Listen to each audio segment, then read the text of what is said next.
If you're looking for a way to keep homemade bread or just bread that you bought every day fresh, these dried beeswax bread bags do a really great job. So inside of the box, you have 2 reusable bags right here.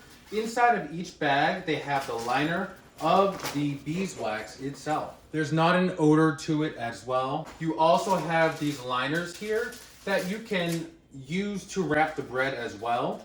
And you have 3 that come with it, and they all have different patterns. You can use the different sizes that come with it to wrap up different sizes of bread that you may have, but you don't necessarily have to use these. You can just use the bread bags just right out of the box. What I like about this is that, once again, it is reusable. All you have to do to clean it off is just wash it with some lukewarm water and then let it dry. You could also put this in the washer machine too on a dry cycle, but then just let it hang dry. I wouldn't put this in the dryer. So even with a loaf like this, you can go ahead, put it right on the inside, and then try to roll out all the excess air that's in there. Use the strap and buckle it, and then you're good to go. And this will help keep your bread nice and fresh. You lose a little bit of the crunch with sourdough, but otherwise everything else is really fresh with this, and I would definitely say check this out.